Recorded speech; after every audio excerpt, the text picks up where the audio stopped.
All right, so for this, we're looking for inverse functions and function composition. Okay, I can tell these two are inverse functions because there's only one thing happening to the variable here. It's being divided by 2, that's it.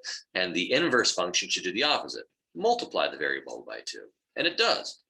So I know that those two are inverse functions. So I'm not going to mess with that one. I'm going to mess with this one. Maybe they are inverses, maybe not. So on f of x, we're adding 5 to x, which means in the inverse, we should subtract 5 from x. On the original function, we are multiplying x by 2. So on the inverse, we should divide x by 2. So g of x has everything it's supposed to have to be the inverse. But I don't know, because there's more than one thing going on, I don't know if those pieces that are all there, if they're put in the right order, because this could be the inverse function. Or maybe the inverse function looks like that. It still has division by 2 and subtraction by 5. I don't know. I have to tinker with it to find out what's going on here. So one way to do that is to follow their instructions and say, all right, so for part B, f of g of x, okay, is just, well, I know what g of x is. That's going to be x minus 5 over 2, because it says so right there. And then f of that means plug this stuff in for x in the f function. So that'll be 2 times, and instead of 2 times x, 2 times x minus 5 over 2. Then we get the plus 5. And then we just see what happens. All right, the 2's cancel. I get x minus 5 plus 5. And I'm left with just x. Okay. So that is how you do this little bit of function composition here.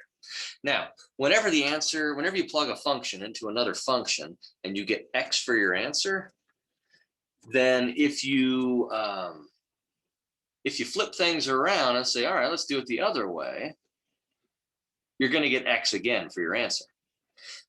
Because getting x for your answer means they are inverses. These two functions are inverses of each other. And therefore, it doesn't matter which order you go. So like this, we could say, well, I know what f of x is. It's 2x plus 5. And so g of that would be take the g function and replace the x with 2x plus 5. Okay, the 5's cancel. 5 minus 5 is 0. And then 2 divided by 2 is 1. So I'm just left with x, just like we said. Okay, so we get x for both of them. And if we didn't get x for one of them, then we wouldn't get x for either, and they would not be inverses. So f and g really are inverses. So that is one way to do this. Here is an alternative method that I think is also very instructive, and you get to use the calculator. So if we go and plug in the two functions, let's see, what was the other? Plus 5 over 2. Now I'm going to be using the table. So instead of doing the fancy fraction, I'm going to do this because I really don't want to end up with fractional answers. I want decimal answers if it comes down to it. All righty. So that's good, I guess. All right. So the relationship between a function and its inverse is that all x and y information switches. That is the thing. That's just how it works. So what I mean by that is, into y1, we plugged in the original function. And you'll notice that the original function has, for example, there's plenty I could choose, -4, -3. Okay. So the point, -4, -3, is a point on the graph of the original function. Okay. Now, because y2 is supposed to be the inverse, we know it is because we got that x, then that means it should have a point of -3, -4. That should be a point on its graph. because all x and y information switches. Well, is that actually the case? Well, when x is -3, yep, y is -4 for the inverse function. Okay, and you could check others. You could say, well, we've got -1, 3 for the original function, which means 3, -1 should be on the inverse, and so it is. And so that's a nice way to check as well. All righty, so now we get something just a little different, but it's still along the same lines. First off, it says, hey, go find g inverse of x. That -1 that looks like an exponent, but it isn't really. That just means the inverse function. So here's how to get the inverse. You take the original function, which essentially is y equals x plus 8/11. All right. And there's two things that you do. Because we're looking for the inverse, again, the relationship between a function and its inverse is that all x and y information switches. So switch the x's and the y's when you're looking for the inverse. That's the first thing. Second thing is relatively obvious. Do what you normally do. Get y by itself. So if I were to multiply both sides by 11, I get 11x equals y plus 8, and then subtract 8 from both sides. Whoops.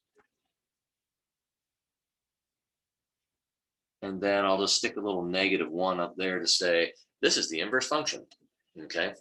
So here's the inverse function. Goes right there. Okay, that's that guy right there. All right. What about part B? I don't know how to pronounce that. Okay. Well, I see the function g and I see the inverse function. Okay. All this means, this is just a different notation for writing this. G inverse of g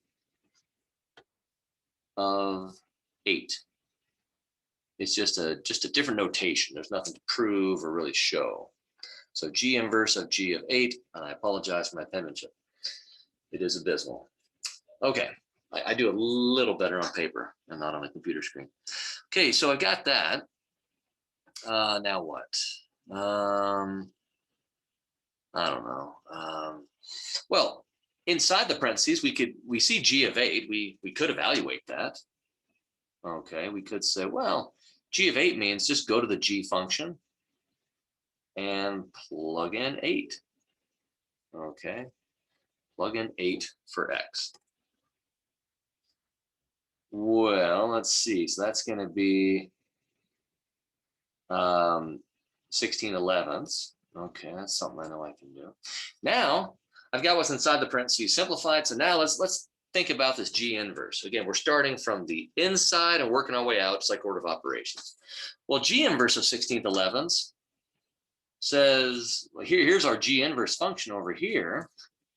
So we'll go 11 times 16/11 minus 8. The 11s cancel. We get 16 minus 8 is 8. Okay. Oh, it was supposed to be -8, wasn't it? Okay, well, just pretend it was +8. Sorry about that. Okay, I don't want to redo the whole thing. That's a positive. Okay, so with that being, so here's the deal. A moment ago we said, if you do a function and you plug its inverse into it, you always get x. In other words, you always get this guy. Whatever that was, it goes right there. So I already knew the answer was going to be 8. Okay. If that were a 9, the answer would be 9. If it were 20, the answer would be 20. That's how it works every time with a function and its inverse. And the reason why that happens is because, like I said before, they do the opposite of each other. So, you know, like on the example we did here, g, the function g did some stuff to 8. And then g inverse did the opposite of that. It just stripped away whatever g did, and we were just left with 8. Okay. It's kind of like saying, yeah, g is going to triple the 8. And then G inverse says, oh, well, I'm going to do the opposite. I'm going to divide it by 3. And we'll end up with what we started with. Okay, last one. H inverse of 7. Now, H is not a function written out, the traditional way. It's just a collection of points. Okay. So now if we were to say, what's H of 7? We would say, well, okay, that means when X is 7, what's Y? Oh, well, it's 5. But we're not doing H of 7. We're doing H inverse of 7. So everything's exact opposite. So we're going to start with a Y value of 7 and go back to the X. And that'll be 6. And that's how it's done.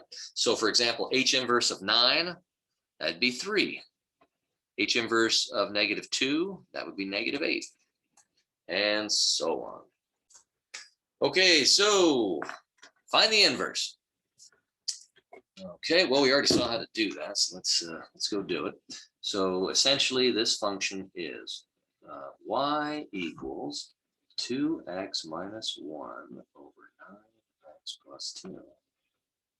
Okay, so we're looking for the inverse. So swap the x's and the y's.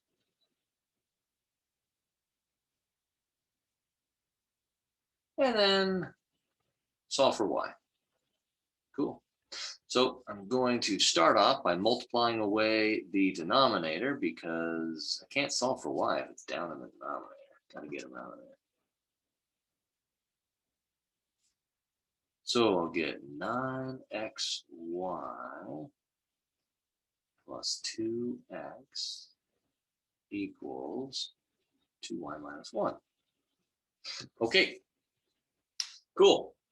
Got the y of the denominator, but I still have more than one y floating around. So I'm going to get the y terms on one side, the non-y terms on the other. So I'm going to subtract 2y from both sides. Oops, that's not a y. And then I'm going to subtract 2 x's from both sides. Cool. Now the y terms are on one side, the non-y terms are on the other. Now I still need to get the y's together, so I'm going to factor a y out of those two terms. And now I can divide both sides by 9x minus 2.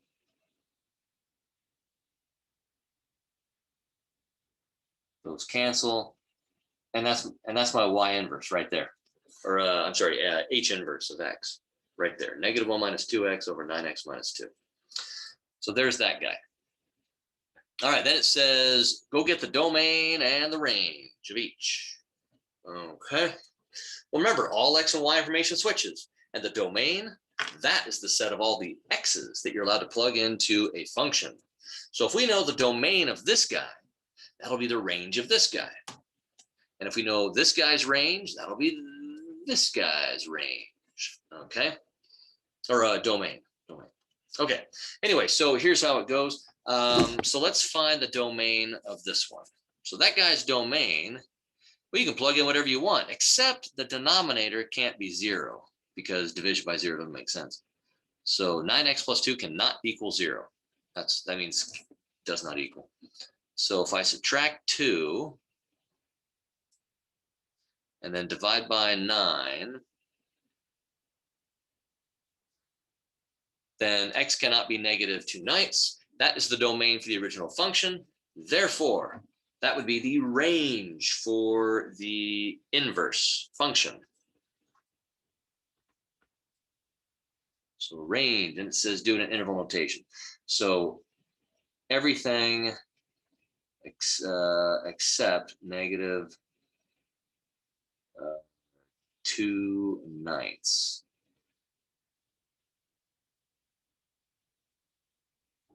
So that's going to be the range of our inverse. Cool. What about the domain of the inverse? Okay. Well,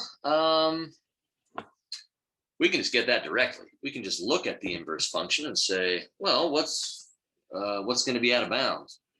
Well, again, the denominator cannot equal 0. So if I add 2 to both sides and then divide by 9, x can't be 2/9. Everything else is fair game. So everything from negative infinity up to 2/9, and everything 2/9 to infinity, but not 2/9 itself. That's why I'm not using brackets.